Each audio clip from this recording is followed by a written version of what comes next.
அண்மைச் செய்தியை பார்க்கின்றோம். அதிமுக உறுப்பினர்கள் வெளிநடப்பு செய்திருக்கிறார்கள். டாஸ்மாக் விவகாரம் தொடர்பாக பேச அனுமதி மறுக்கப்பட்டதால் எதிர்க்கட்சித் தலைவர் எடப்பாடி பழனிசாமி உள்ளிட்ட அதிமுகவின் சட்டமன்ற உறுப்பினர்கள் வெளிநடப்பு செய்திருப்பதாக பார்க்க முடிகிறது.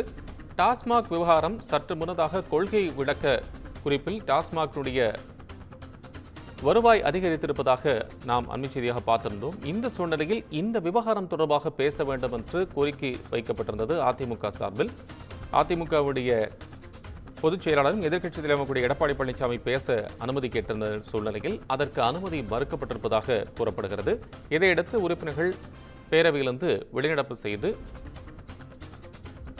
அங்கு அமளியில் ஈடுபட்டிருக்கக்கூடிய சூழலையும் பார்க்கின்றோம்.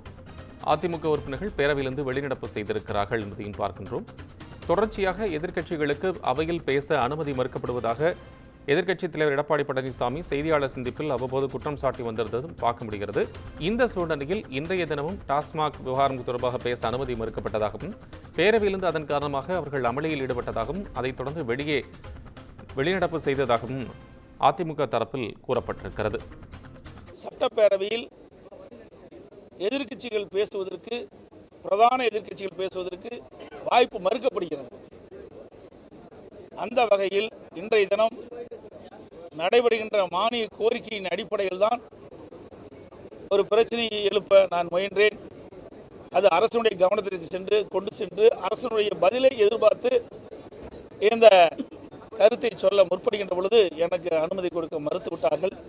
அதுவும் இதற்காக நான் அனுமதியே கொடுக்க முடியாது என்று திட்டவட்டமாக ஒரு சட்டப்பேரவைத் தலைவர் சொல்கிறார். எதிர்க்கட்சி தலைவருக்கு நாட்டு மக்களுடைய பிரச்சனைகளை பேசுவதற்கு முழு உரிமை உண்டு. இது சட்டமன்றத்துடைய மரபு, காலங்காலமாக கடைபிடிக்கக்கூடிய மரபு. அந்த அடிப்படையில் தான் மக்களுடைய பிரச்சனையை முன்வைப்பதற்குத்தான் நான் எழுந்து அனுமதி கேட்டேன். அனுமதி சட்டப்பேரவை கொடுக்க மறுத்துவிட்டார். அதிலே ஒரு மாதத்திற்கு முன்பு டாஸ்மாக் நிர்வாகத்தில் பல்வேறு வழக்குகளில் முதல் தகவல் அறிக்கை FIR பதிவு செய்யப்பட்டிருக்கிறது. இந்த நிலையில் அமலாக்கத்துறை டாஸ்மாக் தலைமை அலுவலகத்திலும் டாஸ்மாக் பிற அலுவலகங்களிலும் சோதனை மேற்கொண்டார்கள்.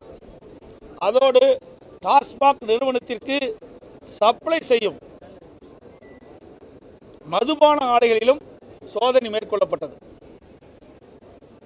அமலாக்கத்துறை சோதனை செய்யப்பட்ட ஆவணங்களின் அடிப்படையில் பத்திரிகையிலே ஊடகங்களிலும் செய்தியில் வெளியிட்டார்கள். இதை இதுவரை முதலமைச்சரோ அல்லது சம்பந்தப்பட்ட அமைச்சரோ இதற்கு எந்தவித ஒரு பதில் அறிக்கையும் வெளியிடப்படவில்லை. இதைத்தான் அரசுடைய கவனத்தில் கொண்டு வருவதற்கு நான் வாய்ப்பு கேட்டேன். இதில் என்ன தவறு இருக்கின்றது? இன்றைக்கு டாஸ்மாக் நிறுவனத்தில் 1000 கோடி ரூபாய் முறைகேடு நடைபெற்றதாக அமலாக்கத்துறை குறிப்பிட்டிருக்கின்றது. அது குறித்து இந்த அரசு முழுமையான விளக்கம் தெரிவிக்கப்படவில்லை. இன்றைக்கு இதை சார்ந்த மானிய கோரிக்கை தான் வருது. அப்பொழுதுதான் இந்த பிரச்சனையை எழுப்ப முடியும், அதற்கு தக்க விளக்கம் கிடைக்கும். அந்த அடிப்படையில் தான் இந்த பிரச்சனையை நான் சட்டமன்றத்திலே கொண்டு வந்தேன். அது பேசுறதுக்கு அனுமதி மறுக்கப்பட்டது மட்டுமில்லை, இது குறித்து கண்டிப்பாக உறுதியாக நான் பேசுவதற்கு அனுமதி கொடுக்க மாட்டேன் என்று சட்டப்பேரவை சொல்கிறார்.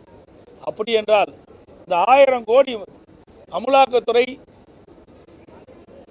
டாஸ்மாக் தலைமை அலுவலகத்திலும் நிர்வாகத்திலும் டாஸ்மாக் சப்ளை செய்யும் மதுபான ஆலைகளிலும் மேற்கொண்ட சோதனை அடிப்படையில் 1000 கோடி ரூபாய் முறைகேடு நடைபெற்றது நிரூபணமாகிறது. அப்படித்தான் பொருள். அதற்குண்டான பதிலை இவர்கள் தெரிவிக்கப்பட்டிருந்தால் மக்களுக்கு அனைவருக்கும் தெரிஞ்சிருக்கும். அதைத்தான் நான் இந்த அரசினுடைய கவனத்திற்கு கொண்டு வந்தேன். மறுத்துட்டாங்க. ஆகவே இந்த அரசு பொறுப்பேற்றதிலிருந்தே இந்த டாஸ்மாக் நிறுவனத்தில் பல்வேறு முறைகேடுகள் நடைபெற்று வருவதாக ஊடகத்திலும் பத்திரிகையிலும் அன்றாட செய்தி வந்து கொண்டேதான் இருந்தது. இன்றைக்கு டாஸ்மாக் நிறுவனத்துக்கு உட்பட்ட மதுபான விற்பனை கடைகளில் ஒரு பாட்டிலுக்கு 10 ரூபா வாங்கிட்டு இருந்தாங்க.